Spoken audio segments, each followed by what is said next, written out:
Hey there, it's Clarissa, and I'm going to give you some of my best tips to prepare for teacher training for Club Pilates, and honestly, for any teacher training that you go through, really. The first thing is you want to make sure that you have all your materials. Make sure that all of your manuals have come in. If they haven't, make sure that you reach out to corporate or reach out to the studio owner to ensure that you have them. And if you're having trouble with, say, in Club Pilates, we use Canvas, then make sure that you let the person that you signed up with know so that way you can get that troubleshooted. The second tip that I have for you is to ensure that you pack snacks, a lunch, a light jacket, and anything that just makes you feel comfortable and your best. Why? Because if you feel your best, then you're more inclined to do your best. So that's really, really important, especially as it relates to being a teacher trainee.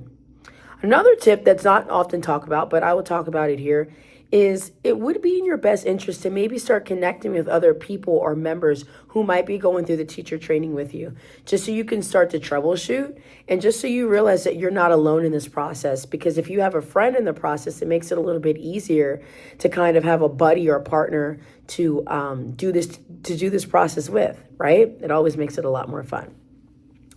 Number 4 tip is to make sure that you fill out the studio etiquette form that would be provided for you in your Canvas or maybe with your own studio, boutique studio, wherever that looks like. But just make sure that you fill out the studio etiquette form, agreeing to the policies and procedures of that studio.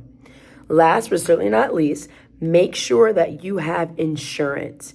It's imperative that if you are becoming a Club Pilates teacher, that you are insured by the end of your 6 in-studio day, aka before day 7, which would be your springboard. Just makes life so much easier, because by the time you get to your final few days, that's when you really start practice teaching and putting everything together. And if you happen to hurt somebody, well, hey, at least you're covered on the bright side, right? So it's really, really important that you have insurance. There are many places to get insurance. That can include Next Insurance. That's something that I use. I use Idea, or not, I don't use Idea, but I know of Idea Health. There's plenty locked in. There's so many places to get insurance. So just make sure that you do your due diligence and you get the general liability insurance, and make sure that you list your home studio or the place that you will be working as the host. So that way you are covered and in and at that particular space. Hope these tips helped. And if I missed anything, just let me know. See you soon. Bye.